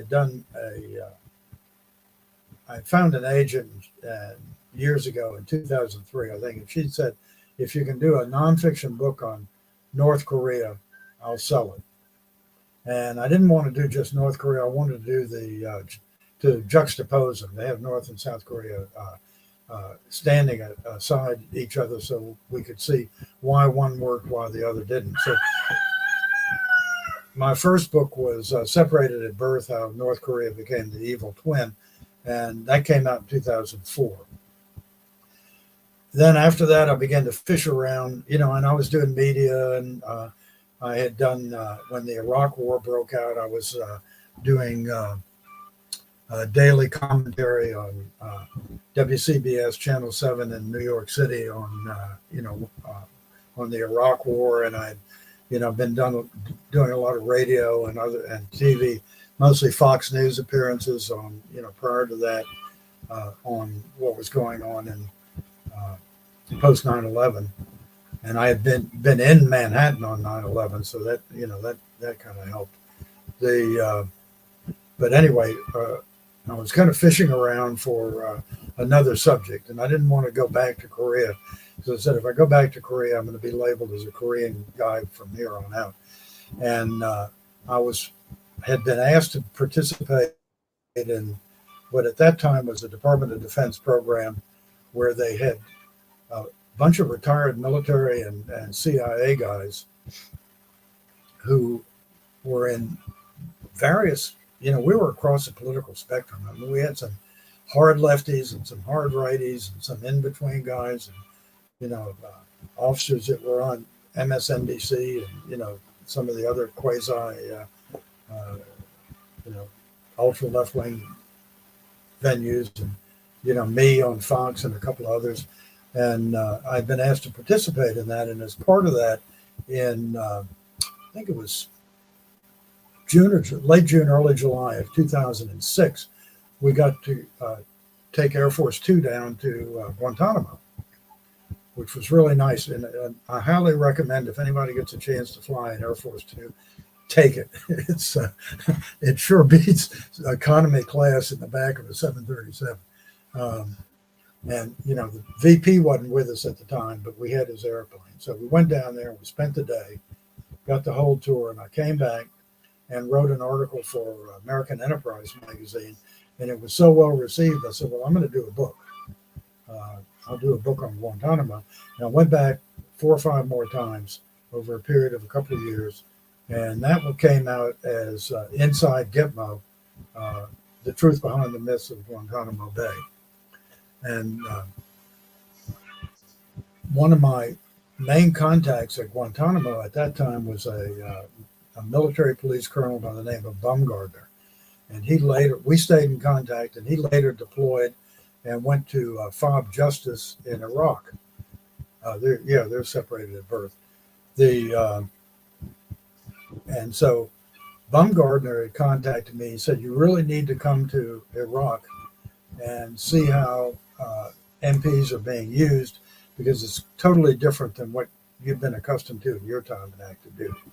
And that was true, because my time in Vietnam certainly was as to the extent possible, I avoided MPs, because we were always doing something that MPs didn't approve of, like stealing air conditioners or driving too fast or being in off limits areas, this kind of thing. So that we didn't want to be around them. But I was also doing some columns for the New York Post at the time, and got a couple of subsidies and went to Iraq in, I think it was May of 2008, and spent a month there rotating between different military police units, and pretty much got to see a lot of the country, from the back of a Humvee and from inside some police stations, because that's what they were doing. Yeah, there I am. Actually, that's Afghanistan, because in Afghanistan we were told by the general we had to wear ACUs, because he didn't want us. Because Chris went with me, my wife went with me to Afghanistan, because we co-wrote the 3rd book.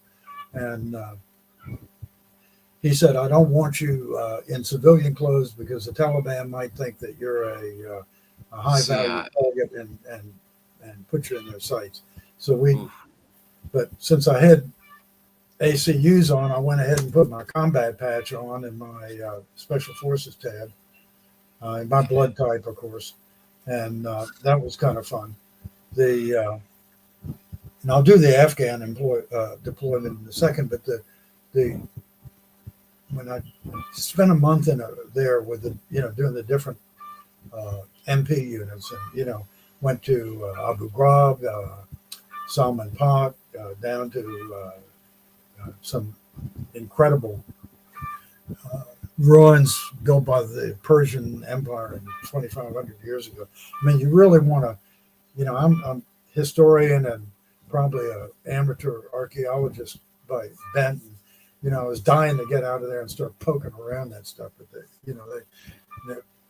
they kept saying, "There's no way you're getting out of this vehicle," that kind of thing. Anyway, I really enjoyed my experiences there with them.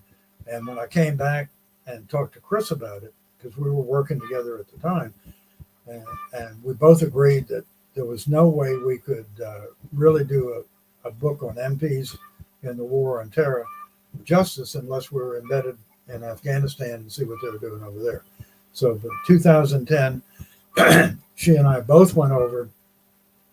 We spent a 60-day period in the spring over there, came back, actually went to New Zealand so we could get away from media and focus on writing. So we wrote, pretty much most of the original manuscript, and we had promised one unit that we had embedded with in Germany that would embed with them in Iraq and Afghanistan. They deployed in early fall, and so we left and came back to Afghanistan for another month with them. And then when we came back, we wrote Warrior Police, America's Military Police. That was the downtown. It was outside of Salerno. It was I don't remember the town. And these two gentlemen on either side were the company commander and first sergeant from an Indiana Guard unit that was over there. And one of the things I found, my experience over there, was that and I smoked cigars at the time, I don't anymore. One of the things I learned at the time was that we were wearing out our Guard units. I mean, I had guys in the junior enlisted in the Guard telling me this. Said, "Sir, I've been over here so many times, I might as well be in the, I've been deployed more than the active Army guys have." And but that was, it was interesting. Running around with my pajamas on, camouflage pajamas. So when we came back, we wrote the Warrior Police book. And after that, we kind of decided, I had a place in Florida and Chris had a place in Portland, and we had gotten married, and we decided we didn't want to live in either place. And we wanted to kind of do a rural thing. And she wanted to set up a nonprofit, a foundation where we would help these combat vets transition into civilian life, and we would do it through a rural homestead activity. So we set up the Valhalla Project, which was really her baby. Here in the north central Arkansas Ozarks, we got a 200-acre tract, had a house on it, and we would host veterans for varying periods of time, whatever they wanted, and try to teach them some of these skills and give them a chance to deprogram and to to get back to civilian life. And that worked for a while.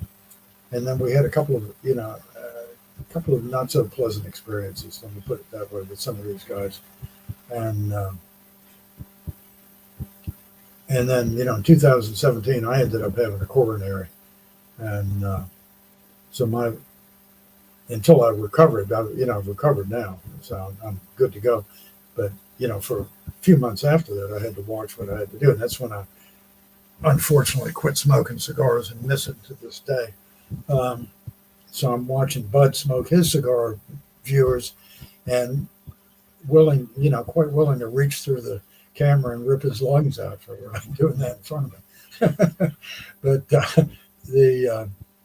it was fun. There's a good, quick, funny story on that. I had smoked cigarettes and quit in when I came back out of Vietnam. So I had quit in 1973 or 72 when I went to the advanced course. Hadn't smoked since then. Well, in 2006, 2007, I guess, I was in Guantanamo, and the U.S. Army General, Major General Hood, had transitioned to a Navy Admiral, Harry Harris, who had taken over as commander of the Joint Task Force Guantanamo. And I had gone down there to do some more research, and got a call, and they put me up in the little BOQ there, and got a call and said, "Okay, Admiral Harris will have a reception at his quarters at 1800. It's not dinner. And do you smoke cigars?" Well, there's only one answer in that, sure. So I went over there, and here's this guy in a Hawaiian shirt, meets me at the door. "Hi, I'm Harry Harris, not Admiral Harris, or anything. I'm Harry Harris. What are you having to drink?" So I'm looking for his aide, figuring, he'll tell the aide. I said, "Well, I'd like a gin and tonic." So he walks behind the bar. He had a little bar, and he starts, and I said, "Look, I'll do that. You're an admiral." And he said, well, I got to go check on the hors d'oeuvres anyway. So he went into the kitchen because he was making the hors d'oeuvres to feed everybody. He had his whole staff there. And, we're sitting down and smoking a cigar and just enormously hit it off. And he is just a super, super guy. And I ended up, he finally said, we had everybody in the room and we're all talking, mostly he and I. And finally he goes upstairs, comes back down, and he said, I've got your second cigar.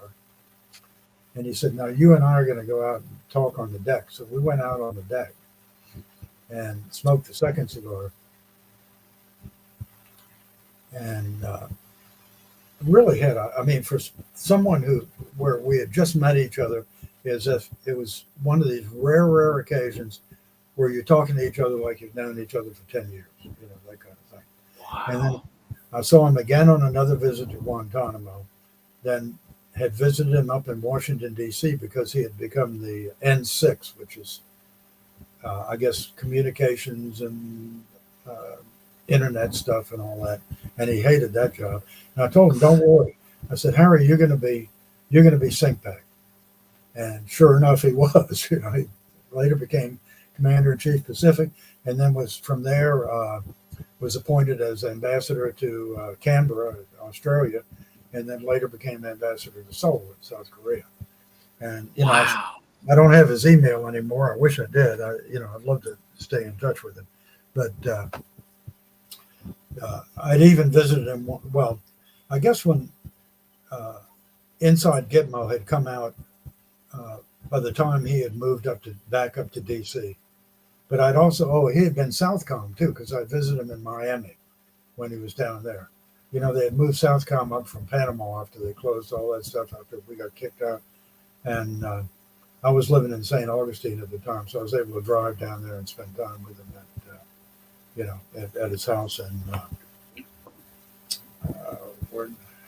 one of those fancy dancy places in the Miami suburb areas. But he was really I remember asking him one time, I said, Harry, your mother was Japanese, wasn't it? And he said, yeah, she still is. That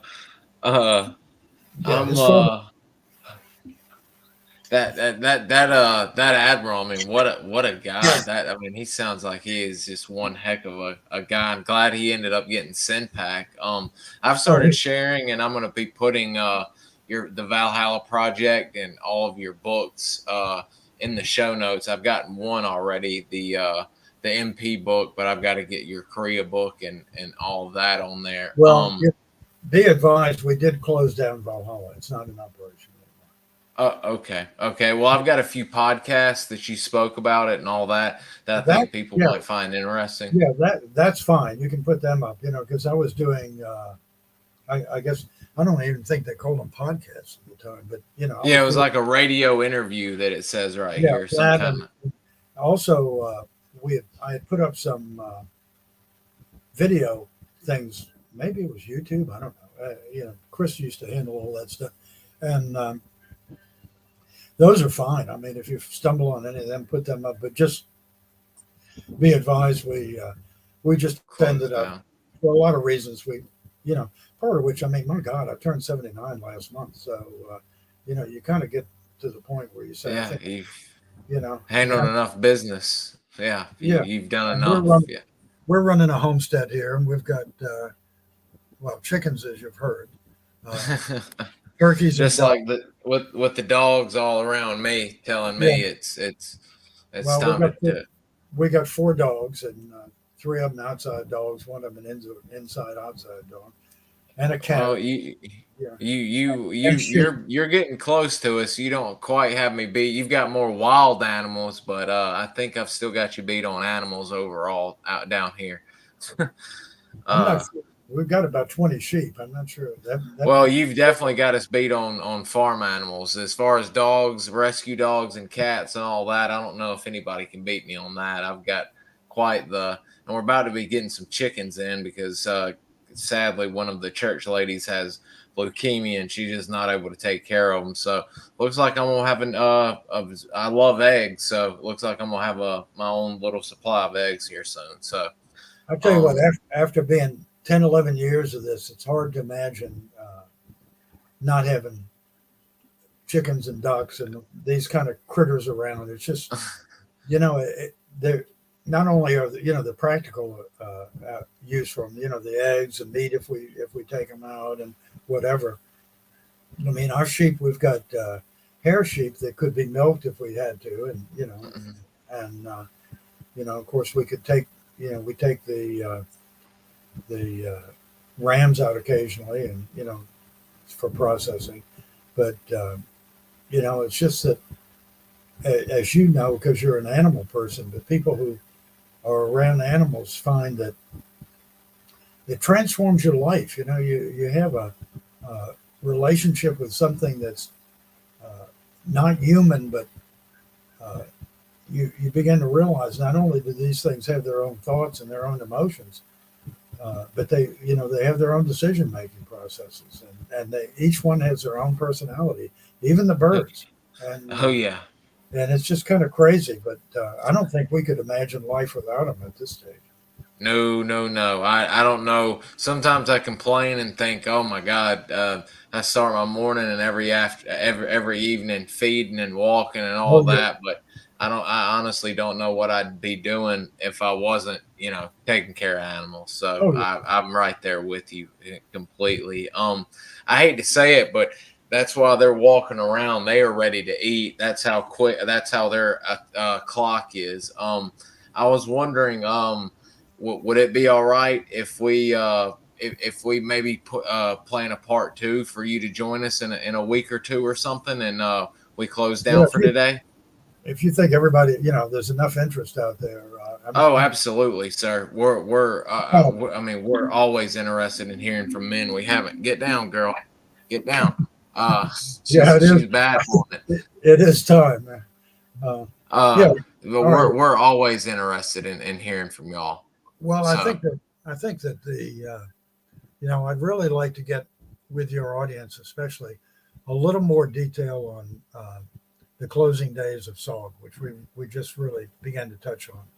I would love to do a strictly later year SOG episode if you'd like to make it less about your entire career and more on that. The grand and glorious career of Gordon Cucullu, and more of the from a historical perspective as I was able to watch these events unfold. And I would love that. All right, well, let's plan on doing that. That Perfect. way I won't feel like I'm patting myself on the back, and we can kind of play it by ear, and we can do a more deep dive into it, because I think anyone who's interested in the history of the organization, there's been an awful lot written about inception and activity. 68, 69, and then it kind of fades off on down the line. So if you want to, like I said, the majority of my month this month is wide open. I doubt I'm going to make it to SOAR this year, because my mom's got a procedure that if it turns out to be bad news, it'll be very bad news. So I feel like I need to stay here with her. You got to have priorities. Yeah, I'm sending prayers her way, and I'll accept any prayers because it could be a big life-changing event. So we'll certainly send some from here. I appreciate that. How about we stay in touch, and maybe next week before she ends up going in for her procedure and all of that, we can set up a chat next week and us get into a deep dive on the later years. That sounds perfect. I'm wide open for something like that. Excellent. Well, I'll just get in touch with you in the next day or so, like we always do, and we'll get a plan and set it up like we did this one. Yeah, and if anybody watching this has any questions, and I'll send them to Bud, and maybe we can field them, in the next episode too. Absolutely. I do that regularly. And if they're any questions that we didn't get to this time. People were just so interested listening to you. We didn't get any, but I know people will be ready for the next time. So you sure they didn't nod off while we're talking? Oh, no. Everyone's already saying, of course we're interested. Please more. And several more like that. So absolutely, we're wanting to hear more on your experience in SOG, because it's so different and we haven't heard about it. So I think next week will be a good week to do a deep dive. All right, let's plan on it. All righty, sir. I hope you have a good rest of your evening. And guys, whenever y'all are watching this, I hope y'all have a great day as well. And I'll be in touch and let y'all know as soon as me and Mr. Gordon get a date lined up. So y'all be good. Mr. Gordon, if you'd like to say goodbye, we'll close it out for the day. Yeah, appreciate everybody listening and watching and your comments. And I also would wish to pass on my best regards to your mom, and hope that everything works out fine for her. Thank you so much, sir. That means a lot, and I will pass it on. And thank you, guys. I see all of y'all sending prayers as well. Mr. Gordon, I'll be in touch with you. You have a great rest of your afternoon, and we'll get it set up for next week. Let's do it. Airborne. All righty. Y'all be good, guys. We'll be in touch. See y'all later.